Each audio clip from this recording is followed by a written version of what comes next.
Daniel Wakefield. I'm a second-year medical student. I grew up in Columbia, Tennessee, and went to school at Lipscomb in Nashville. Well, coming to school is tough. It is renowned. I think a lot of older doctors that I had talked with had described the first and second years of medical school as some of the hardest in their life, not only on their lives, but on their wives' lives and in their family relationships. And to be honest, I was nervous coming in. CMDA and the group that I was able to be a part of really made me feel like Memphis was home. Made me feel like medical school was a place where I could thrive and where I could learn to be myself. My best friends came out of the small group that I was a part of. Some of my wife's good friends here in town came out of the small group that we were a part of. The comfort that it brought to be a part of this group was one of home.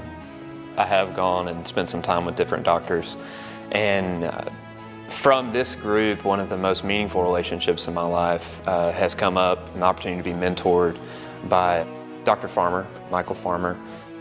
I was able to really be discipled by him, for him to teach me just what he knew about Jesus, and for me to learn and be able to see what life will be like in about 10, 15 years with family and work, and with really a commitment to learn how to serve God within any setting. One of the most rewarding things that I think I have ever experienced was when we sat down with, it was Dr. Farmer and I sat down with an older breast cancer patient. She had gone through all of her treatment. She was 85 years old, and she'd won. She was gonna live. And she, in her journey, had grown so much in her faith. She told that story to us and was able to encourage us. And one thing that we offered was, you know, we know you're a believer, would you like to pray and just talk to God together? And she said, absolutely, but you're not gonna pray for me, I'm praying for you. And she got us up in this big bear hug and brought us both, I'm cheek to cheek with her. And in the one word that she started her prayer with, I think I heard more faith than I've ever experienced. She said, Master, in a way that caught my heart. And I don't think I'll ever forget that experience that God blessed me with to be able to have with that patient. It was really rewarding to get to spend time in a clinic with a doctor who believed deeply that God cared about all people, and he was able to heal those people through the love that God provided him.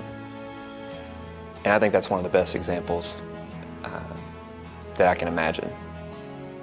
At the beginning of last month, we were able to have a retreat of guys who are in medical school, first year, second years, third years, fourth years, to all get together and to just spend time being bros, hanging out on the dock.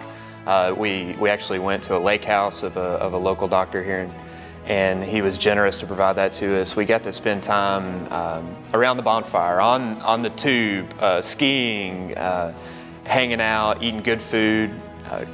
Ken's son is a chef. He didn't spare any of his talents on our meals. It was great. As fun as it was, what impressed me the most about that weekend was the reaction of the M1s to what they heard. And we spent a lot of time really diving into and listening to great teachers on perspectives on Christ's relationships with the people around him, how he interacted with those who he was closest with, those he was not necessarily in the same group as. We were able to really take a better look at Christ, figure out how he lived his life and what he devoted it to. 2 weeks later, I'm sitting in a small group, we're having a Bible study, we get done with our video and we're having a discussion, and the guys say, whoa, we want to follow up on what we talked about. We want to share our faith. We want to hear more about Jesus. We want to hear more and start living out the things that we've been called to do. To see their zeal for the things that God put in front of them and then put on their heart was one of the most rewarding moments for me in medical school. To see that they had been exposed to something that they can never forget, and that they had been able to see something that could not be unseen. You can't become what you can't see, and I think that it's a beautiful description of how an older doctor who has had the same experience, the same road, can come in and show young men maybe how to live a little bit better for Christ, or to live with a little more insight than they did, so that the next generation has more opportunity than the last. This group, this ministry has a profound impact on not just the students who come to listen, not just the students who come to participate in small groups or go on mission trips or come to retreats. It has an impact not just on this generation, I think it has an impact on the next group of doctors, the ones who aren't in medical school yet, maybe they're not in middle school yet. The impact of particularly the local doctors who get involved is really about those who come after the ones they get involved with. And I really hope that I have the opportunity to pay forward the gift and the blessings that I've been given.